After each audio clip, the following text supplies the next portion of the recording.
Hello students, कैसे हैं आप सभी? पेपर रोज पढ़ रहे हैं ना? This is the daily reminder, irrespective of what session it is. I always give before I start the session of DNA.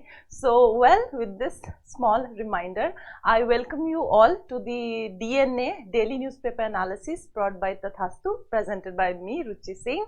So let's begin the discussion, and today we will be dealing on 3-4 articles. One is from editorial, then another is a very important article that I have brought about Enforcement Directorate, because on the very first page there's a news where one of the judges has taken a view on the Tamil Nadu government's action on the question it has raised about the Enforcement Directorate's question on the district collectors. So let's start with the first article, that is on Enforcement Directorate. We will be reading a little from the article itself, what the judgment, what the judiciary, what the judicial person has said about Enforcement Directorate and Tamil Nadu government's action, and then we will also add on some information, extra question, content which is important for you for your exam point of view, and then we will be looking at a previous year question paper or practice question paper as well, where you can understand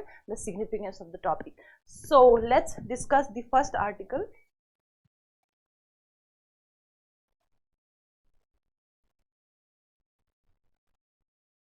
Look at this article on the very first page. Supreme Court questions Tamil Nadu government's intervention in Madras High Court against ED's mining case, where Justice Bella M. Trivedi has raised a question that how can the state file a writ petition against the Enforcement Directorate. So the justice person has asked that how can a state government file a writ petition against Enforcement Directorate which has taken some action.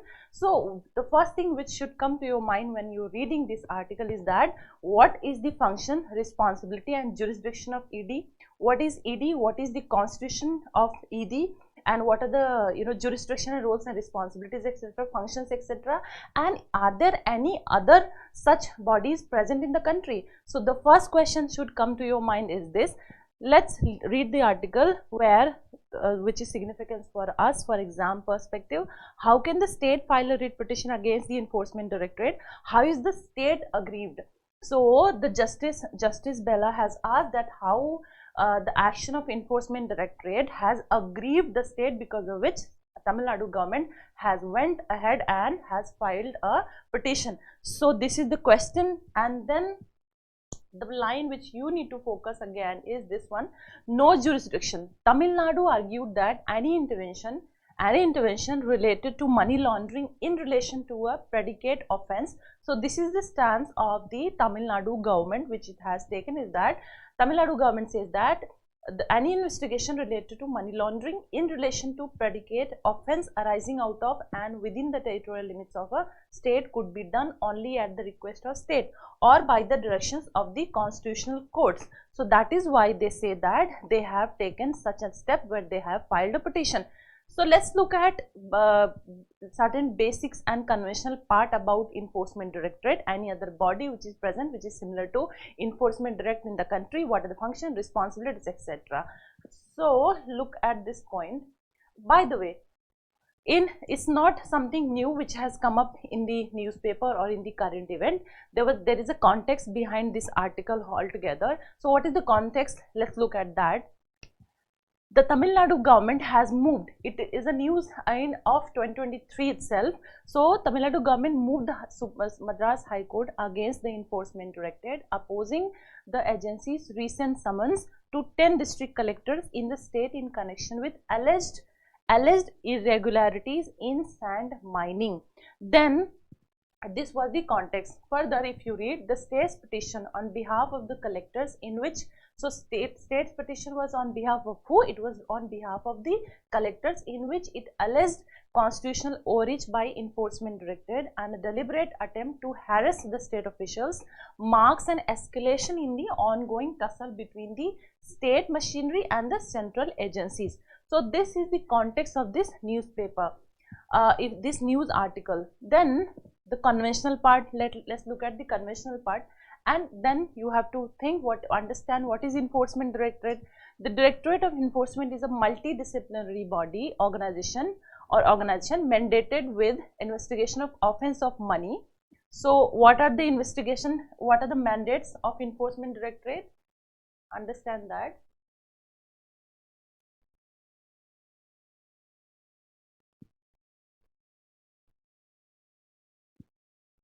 So the investigation of offences of money laundering and violation of foreign exchange laws. So these are the mandate of Enforcement Directorate. Let's look at the under which department it works. It works under Department of Revenue of the Ministry of Finance as Premier Financial Investigation Agency. So this is a premier financial investigation agency of the Government of India. The Enforcement Directorate functions in strict compliance with the Constitution and law of the India. So once you have understood what is Enforcement Directorate, what is Enforcement Directorate's mandate, and under which department it works, next you should think, are there any other body, any other organization which works similarly, but are there any differences between the two or between the three? So I have tried to bring it here, the comparison of ED with that of CBI and NIA. So look at this point. Comparison of powers of CBI and NIA, National Investigation Agency. So you should think, what is the difference in their powers? So the first line, the PMLA allows the ED to take cognizance of any offence under its wide-ranging schedule across the country.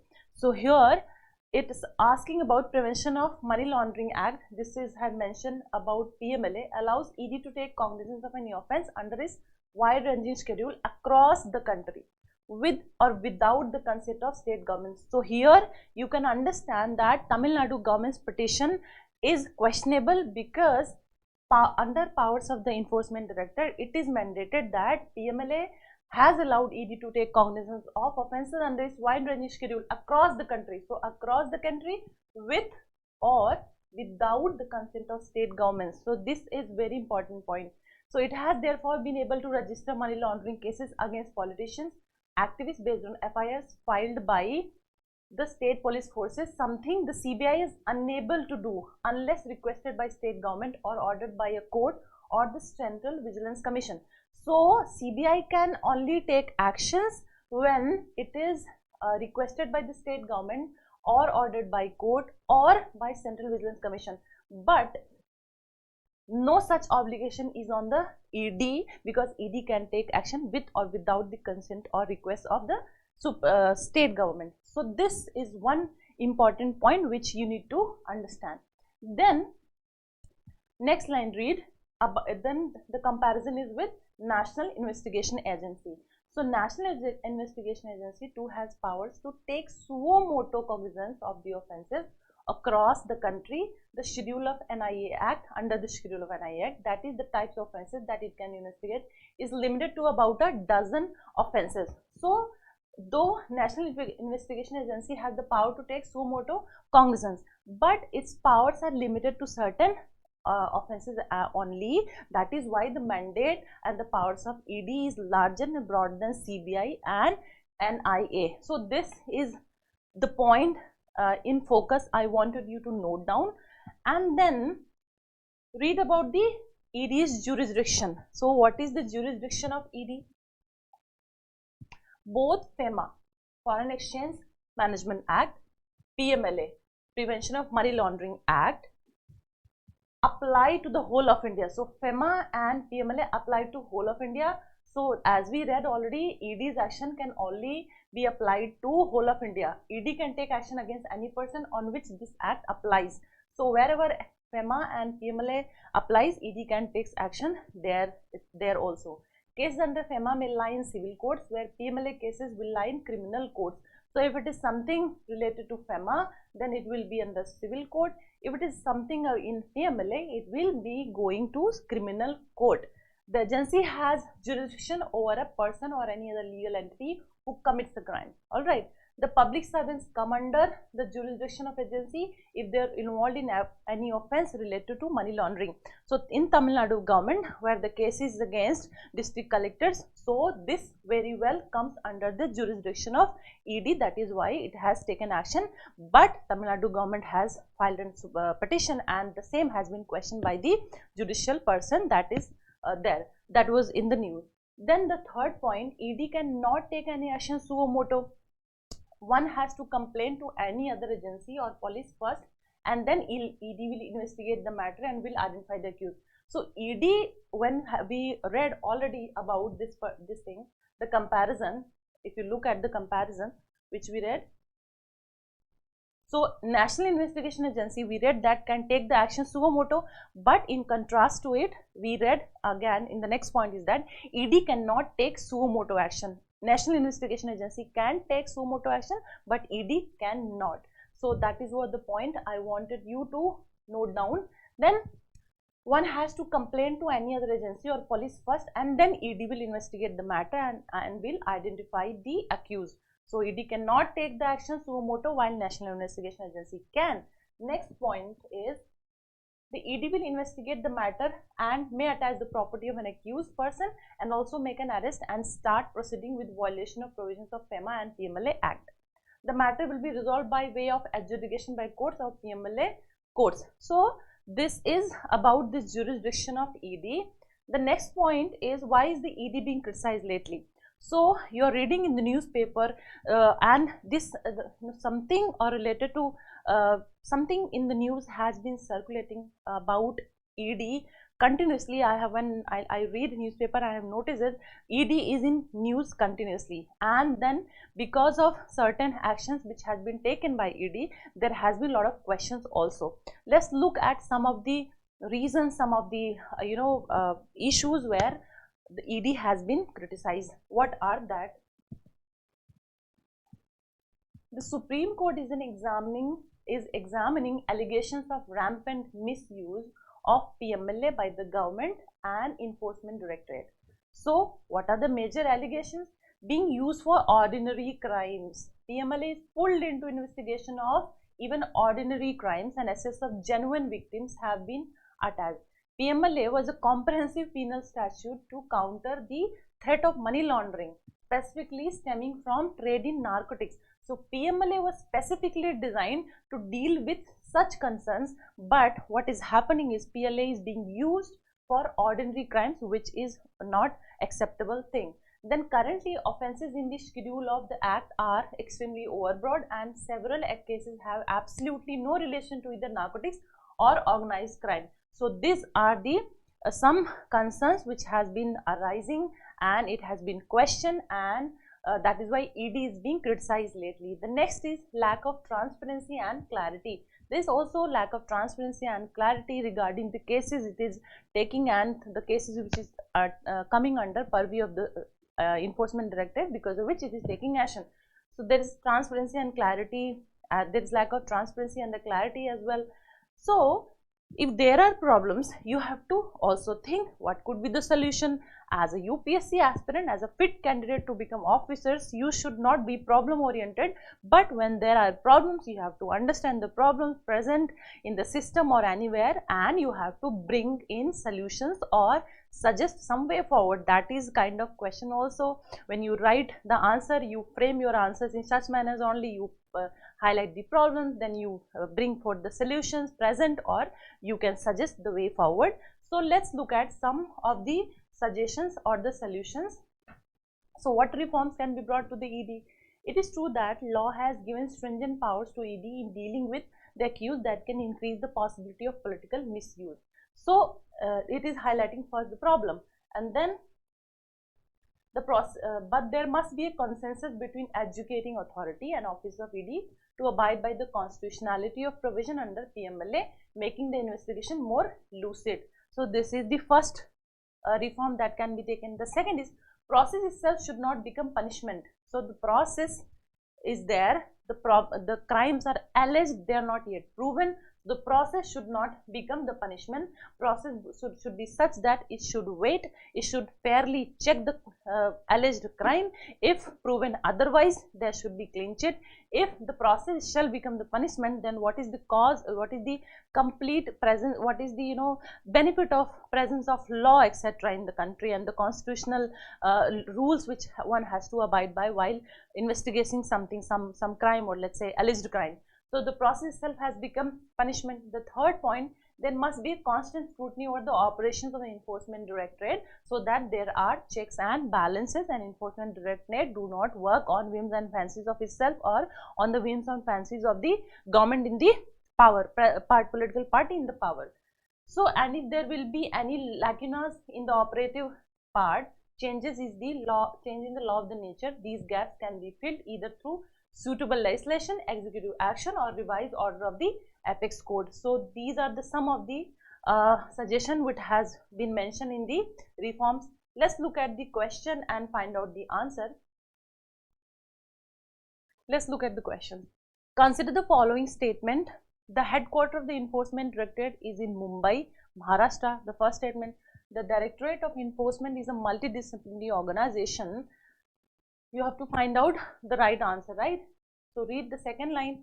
Mandatory with the task of enforcing the provision of the two special fiscal laws, the Foreign Exchange Monetary Management Act 1999 FEMA and Prevention of Money Laundering Act 2002 PMLA. The third statement is the Enforcement Directorate is administered by the Internal Security Department under the Ministry of Home Affairs.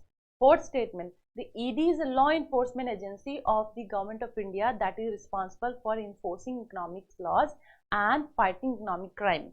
So it's asking about what statements are true. So the fourth statement is only 2 and 4 are true. So if you see, the headquarters of Enforcement Directorate is not in Mumbai, Maharashtra. So this is wrong. You have to find out the headquarters of ED, where it is. This is the question you have to find out. And then third statement is wrong. The Enforcement Directorate is administered by the Internal Security Department under Ministry of Home Affairs. We already read that. This is not under Ministry of Home Affairs. Go back to the discussion and find out the department under which Enforcement Directorate works, and we already dealt in our discussion. Fourth is correct. The Enforcement Directorate is a law enforcement agency of the Government of India that is responsible for enforcing economic laws and fighting economic crime. So the correct answer for question is D, 2 and 4. 2 and 4 are correct. Correct answer is D. Let's look at the next question. That is, again I have mentioned on Enforcement Directorate, and tell me the right answer. Which of the following statement is true regarding, yes, consider the following statements. Enforcement Directorate is part of the Department of Revenue, Ministry of Finance. This is the correct statement, right? Correct, you have to find out. Any appeal against any order passed by the PMLA court can directly be filed in the High Court for that jurisdiction. Tell me whether the second statement is correct or not. Yes, this is also second statement also correct. We already dealt it in our discussion. So for question second, the right answer is both, that is C. The both statements are correct about Enforcement Directorate. So as we have looked at two multiple choice questions, let's look at one of the subjective questions that I want you to practice. What is role of the AD? Compare the jurisdiction, roles, responsibility of ED with that of CBI and National Investigation Agency. So you just go through whatever the discussion we did, and based on that you can solve this question easily. I'm very sure about it. Just write down the answer for this. And with this discussion, our first article ends. Let's go to the second article that is very much important for us for today. From editorial page, changing the growth paradigm. See, in this article, the writer is trying to make a point that burgeoning GDP, higher percentage of GDP does not show the welfare of the people or the money going in the pockets of the people or the citizens of the country, the growth in GDP does not result or does not lead to equality, does not lead to more job, does not lead to better living standard of the individual of the country. So what else is there?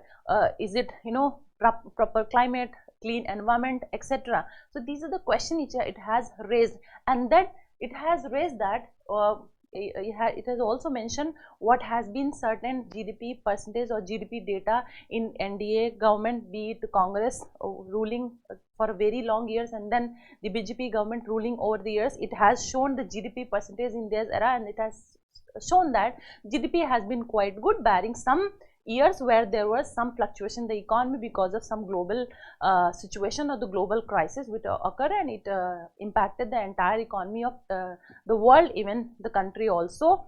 So it's saying that even if the GDP growth rate was high, it did not yield, it did not result into better living standard or better job, better employment, or more money in the pockets of people. Then it has mentioned that there has been type of economy like Western economy, Western model of the development or the growth says that the economy should move from agriculture to industry to service sector, and it says that if we follow this model, that also raises the question that if development and growth means moving from agriculture to the service sector, does that mean the people working in the agriculture sector are lower than the people who work in the service sector? Why such model? This model has been criticized by the writer in this. And then further, what it has mentioned that there is also focus on climate change and the focus on the cleaner environment. For that, what needs to be done? The dependence on the fossil fuel has to be decreased. But then dependency on the fossil fuel is so intertwined, we are so dependent on the fossil fuel. What are the alternatives? The alternatives is going back to the old ways, that is focusing on the community coming together in the villages and taking economic activities together. That was the role model, that was the model of development mentioned by the Gandhi ji also. So these are the crux of this article. And then, as we say, let's read this article and try to deconstruct before we go on and look at some extra content, and try to add more content with respect to our examination. Read the article. India's economy is not healthy. The Governor of the Reserve Bank of India has said in an open letter to Union Finance Minister Nirmala Sitharaman. More GDP does not improve the well-being of citizens if it does not put more income in their pockets. So the point, as I mentioned, more GDP does not improve the well-being of citizens if it does not put more income in their pockets. Then they need decent jobs, they need which the Indian economy has not provided despite impressive growth of GDP. The growth of GDP has been impressive, but it has not resulted into more jobs, it has not resulted into more money flowing into the pockets of people. So there's a very beautiful phrase which has been mentioned here. I want you to see: the health of any complex system, whether the human body or nation's economy, cannot be determined by size. What matters is the shape it is in. So if you are thin, if you are healthy, that both the things do not mean being thinner, does not mean being impoverished, or being healthier does not mean you are being having more fat on the body does not mean you are healthier. And the same metaphor has been used by the writer, saying that having more fat, having bigger size of the body, that does not mean that you are healthy. Same way, being having higher percentage of GDP, having higher growth in the GDP does not mean a healthy economy. So this phrase you can use in your answers. The next line: the dominant paradigm is first increase the size of the pie before its redistribution. It has replaced socialist models which were concerned with conditions at the bottom. So it says that what was the socialist model? Socialist model was based on the development of the bottom of the people, like people who are at the bottom, they should be focused for, and then the development or the growth should gradually go up. But the dominant paradigm is that first develop, increase the pie, of the development distribution, and then this growth, the profit or the benefit of this growth should percolate down to lower level. And this has been criticized by the writer that this is not a sustainable system. And then in the next line, read, it has given some data, and this is, it says that all Indian governments since the liberalization of economy in 1991 have focused on GDP. As the Western model of development says, GDP grew to 7.2% in UP also, and the same was in NDA also, barring few years like COVID and global crisis of 2008. There was a good increase in GDP growth. So it's saying that it did not lead to better life standard of people. So what should be the solution, and why it did not happen? Because we relied on the Western model of development. What was Western model of development? That has also been mentioned in the next paragraph. Read this. Inclusive and sustainable development. All economies in the world develop through similar stages according to economists. So here we will look at, with additional content, we'll look at what has been the various stages in the economic development, or the type of progression which happened in economic type. That we will see that what all have been economic types, or the development of the economy from one phase to another that we will look at. Just read this. First, populations move from agriculture to industry. That we have already read in our previous discussion, from agriculture to industry, like agriculture to manufacturing to industry, and then to services. Simultaneously, they move from rural to urban in this one path for all. So this is Western model of development, like from agriculture to industry to services, the economy moves when we say that economy is developing. And the same way we say that from rural to urban, the movement happens when we say that economy is growing or economy is developing. So this is this one path for all model of progress assumes that villages are bad. It assumes that agriculture is bad. So is it that agriculture is bad, because of which we have to move from agriculture to services? So are the villages bad, because of which we have to move from village to urban societies? And then cities are good, farms are bad, and the factories are good. According to this theory of progress, India has not developed sufficiently, because both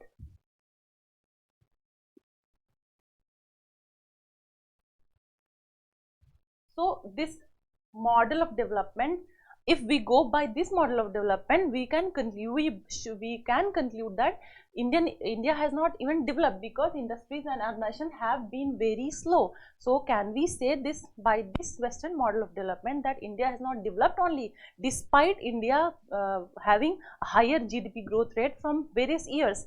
So this is the point, this is the premise the writer has built before further mentioning that then before telling the solution, the writer has tried to make a point that there is a huge dependence on the fossil fuels, which should be reduced over the years. But then dependency on the fossil fuels and the alternatives which are there, if we switch from fossil fuels for the better development, if we switch from fossil fuels to other alternative of fossil fuel, it will take in long years before we can develop as an economy. So what are the solutions? The solutions which are mentioned are very good. You can use these points in essay, in your answers. Read this. System science reveal that local system solutions cooperatively developed by communities in their own villages and towns, so are the way to solve global systemic problem of climate change and inequitable economic growth. So economic growth should be there, along with it climate change should be dealt with, and we should have access to sustainable economic development, that is clean environment as well. So, and then it is making a point that this was the Gandhian solution for India's economic and social progress, which was set up aside to adopt modern Western solutions for development since 1950s. 64% of Indian citizens live in rural areas. So if we go by Western model of development, we should move from rural to urban, and we should move from agriculture to industry to service sector. But this kind of model is not suitable for India, because there is no other country where the higher population, just like the way where the higher population lives in the villages the way it is in India. So in India, you look at the data, 64% of Indians live in rural areas, whereas in China it is just 36% and in United States it is just 17%. So for us, neglecting the rural areas, for us neglecting the agriculture sector is the biggest mistake we can do. That is why the writer is saying that focusing on agriculture sector, focusing on the rural economy is much more needed, and the blind follow of Western model of economic development is not good for India. So what is further point? A majority work on farms and in small industries in rural India. So this was the point. But then what is the way ahead? What should be done? That is here written. Look at this. India's policymakers must free themselves from Western dominated theories of economics. These are the causes of global problems, not their solutions. The time has come to go back to old solutions, to go to the future. Rural Bharat can be a university for the world, producing innovations in institutions and policies for inclusive and sustainable growth. So this is a very good conclusion or the way forward you can write while criticizing the Western model of development, that says that while you develop, while the countries or the economies develop, they should move from agriculture to industry to service sector, or they should move from rural to urban societies. So this is conclusion you can note down. Let's look at some of the extra points that you can take away. So this is a practice question. Look at this practice question which you can deal based on this article. Discuss the fundamental flaws in the current paradigm of economics in the context of India. So this is a question you need to attempt, and you can easily attempt this question if you read the article properly, if you have understood the discussion well. And then let's look at some of the additional points. So I have told you that what was the central idea of this entire article. There is few points I want you to look at, like how the evolution of economic systems has happened, how the economic system has evolved. So first was traditional economy, second was command economy, third was market economy, then the world moved to mixed economy, and then socialist economy. Now from socialist economy we have moved to market economy. What are the difference between all these things? Let's understand. What is the traditional economy? Traditional economy's production is based on customs, traditions and barter system. So this was about traditional economy. Command economy. Command economies emerged with the rise of centralized governments and planned economies. And what was the market economy? If you can largely say, the market economies are characterized by decentralized decision making and the interaction of supply and demand forces in determining the prices, resource allocation and production decision. Then we move to mixed economy. If you see, then we move to mixed economy. What was mixed economy? Most modern economies are mixed economies that combine elements of both market and command system. Before there was command system, then there was market system, then we moved to mixed economy. Mixed economy combine both the characteristics of command economy and the market economy, and it became mixed economy. What was the socialist economy then? As we moved from the mixed economy to socialist economy, it emphasized on social ownership and collective decision making in economic activity. And currently we are at market socialism. What is market socialism? Market socialism blends elements of market economies with socialist principles. So these are some of the market economies, market system that evolve from one point of time to another, and it can be asked in your mains examination, and you should know how the evolution of economic system has happened.